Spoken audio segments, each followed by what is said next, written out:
Bien, vas-y Alexandre, tu peux enlever ton masque s'il te Salut plaît. Enzo. Voilà. Merci.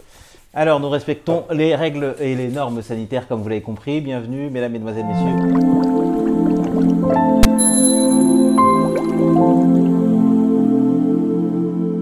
Bonjour et bienvenue à tous. Vous êtes dans la petite série de Dans la bulle 2. Nous sommes avec Alexandre Favre et Alexandre Favre va nous expliquer ce qu'il fait, qui il est. Alex, salut.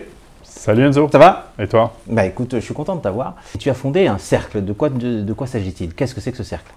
C'est un club de networking basé sur la bienveillance. Et à la différence de tous les clubs de networking qui peuvent exister, qui sont principalement avec pour objectif de développer le business, nous on fait également du business et on développe également le business de nos membres. Mais la promesse qui est la nôtre et qui est vraiment la promesse qu'on met en avant, c'est le dépassement de l'entre-soi. Le dépassement de l'entre-soi, pourquoi? Parce que je me suis aperçu que les gens avaient des réseaux qui étaient plutôt très fermés, liés à l'école qu'ils ont faite, au quartier dans lequel ils habitaient, à l'endroit où leurs enfants allaient à l'école, etc., etc. Et qu'en fait, ils avaient peu l'occasion de rencontrer des gens qui étaient complètement différents d'eux. Or, la richesse, pour moi, c'est la différence. Donc, j'ai créé un club de networking qui réunit une communauté très hétéroclite, avec des gens de catégories socio-professionnelles complètement différentes les unes des autres, des gens qui ont des couleurs de peau différentes, des gens qui sont d'âge différents, des gens qui sont de croyances politiques ou religieuses différentes. Et c'est ce melting pot de gens différents qui fait la richesse du club.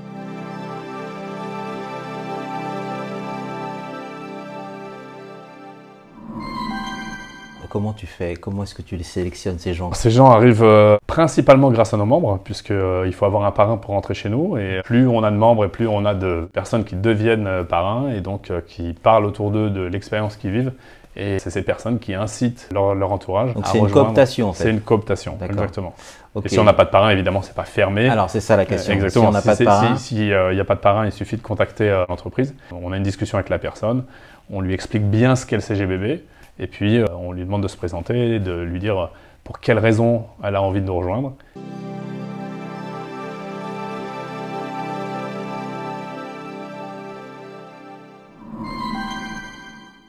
J'ai fondé ce club de networking, et je parle de club de networking parce que c'est littéralement ça, on vient pour développer son réseau. Comme tu le sais Enzo, le nom, la création de ce nom, c'est un petit peu le hasard.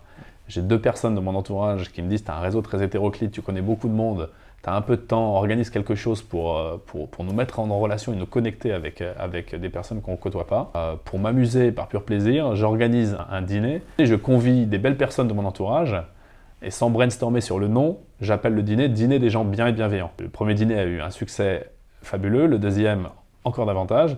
Et quand un matin je me réveille et que je me dis « bah voilà, les gens ça leur plaît, ça fait sens pour moi de réunir des gens, de créer du lien », je vais monter une boîte par rapport à ça, qui sera un club de networking. Et quand je me mets à me dire quel nom je vais donner à ce club, eh ben, au lieu de dîner, c'était dîner, je mets cercle. Et ça devient cercle des gens bien et bienveillants. On est cercle des gens bien et bienveillants. Donc ça veut dire qu'on est dans de la bienveillance. Du coup, savoir, comme tu l'as dit, que c'est une entreprise, on ne comprend plus parce qu'on pense que c'est une association au départ. Est-ce que tu es à l'aise avec cette... Je suis très à l'aise et justement, c'est parce que je suis à l'aise que je n'ai pas voulu créer une association parce que c'est très facile, c'est juste une question de forme juridique. J'aurais pu faire la même chose en association et leurrer les gens. La bienveillance est une valeur vraiment importante pour chacun d'entre nous.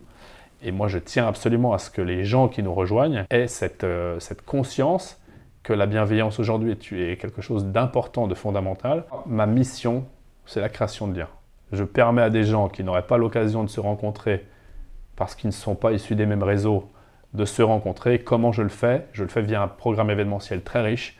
Des petits déjeuners, des after-work, des dîners, des sorties culturelles, des sorties sportives, des ateliers thématiques, des conférences inspirantes, des week-ends, etc., etc. Et en fait, je dis aux gens, venez vivre des expériences, participez à nos événements et vous allez créer du lien qui ne sera pas un lien ponctuel où vous venez juste avec un intérêt et un objectif de distribuer des cartes de visite. Vous allez créer des liens par rapport à quelque chose que vous aurez vécu. Ces liens seront beaucoup plus durables et après, vous en ferez ce que vous voudrez.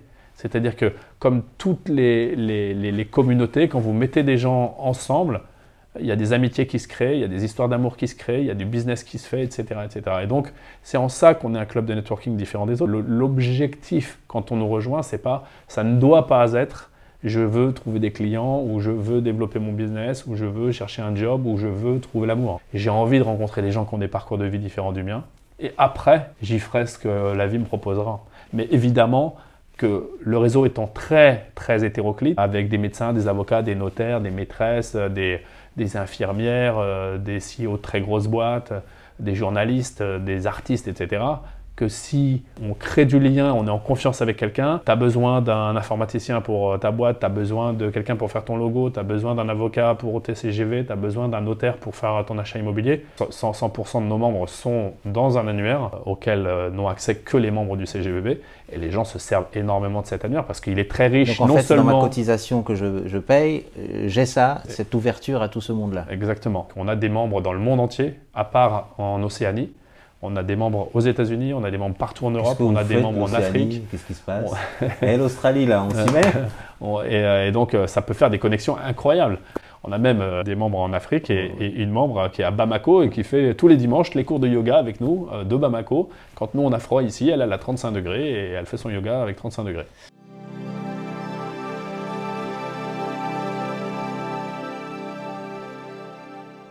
Comment s'est passé le CGVB pendant le Covid? Comment est-ce que tu t'en sors? Parce qu'on y est encore, évidemment. Écoute, par chance, par du travail, on s'en est très très bien sorti. Donc, avant le Covid, jamais j'aurais imaginé faire des événements en visioconférence, puisque la base de mon concept, c'est de créer du lien, et c'est du lien, c'est même charnel, tactile, lors de tous nos événements. Donc nous, qu'est-ce qu'on a fait? La première semaine, quand il y a eu le confinement, on s'est dit comment on va continuer à maintenir le lien, à créer du lien, dans une période où on ne peut plus se voir, on ne peut plus du tout sortir de chez nous, etc. Et donc, on a adapté avec un programme pendant le premier confinement, un programme de conférences, de visioconférences, de webinaires très très riche, tous les jours. On n'a rien lâché tous les jours. On a mis tout le programme événementiel gratuit et on a dit à nos membres, on va vous accompagner pendant cette période. On a des psychologues, on a fait des groupes de soutien, il y a des gens qui étaient en détresse, etc. On a fait vraiment plein de choses. Des cours de cuisine en visioconférence, on a fait des dégustations onologiques. La diversité du programme événementiel est restée la même, mais en visioconférence. Et puis après, dès que ça s'est libéré le 11 mai, on est repassé sur des événements en présentiel. Et puis dès le déconfinement, ça a permis d'ouvrir nos événements à nos membres du monde entier, puisqu'ils pouvaient suivre les conférences également en visioconférence. Alors l'autre question, tu as ouvert des antennes, vous avez ouvert d'autres antennes en France pendant cette période Covid? On a ouvert Bordeaux et Lyon au mois d'octobre et on a ouvert Marseille au mois de décembre. Et on est sur de très très nombreux projets actuellement, dont 2 à l'étranger, un à Bruxelles et un à Genève.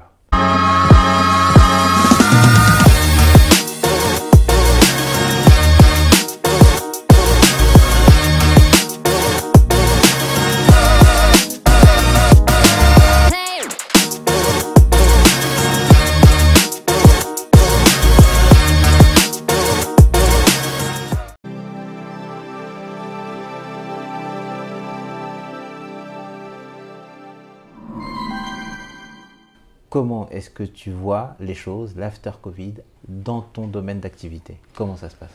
Eh bien, l'after-Covid, je le vois très très bien. J'ai la conviction que les gens vont avoir envie de revivre 1000 fois plus intensément que ce qu'ils vivaient avant.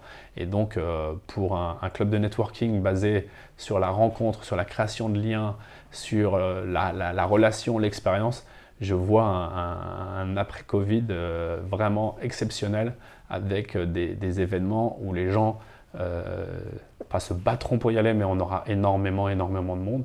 Et donc une explosion également de notre concept un petit peu partout en France, en Europe et puis pourquoi pas demain dans le monde. C'était l'allocution présidentielle, quasi présidentielle de Alexandre Favre. Merci Alex. Écoutez, n'hésitez pas à aller au CGVB. Alors moi, le cercle des poètes disparu. Et ben voilà, le cercle, c'est peut-être pour ça que j'ai rentré. C'était mon film phare de ma vie. Capitaine. Oh mon capitaine, mon capitaine.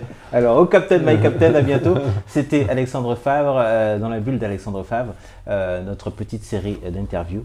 Merci, à bientôt. Ciao, ciao. Ciao,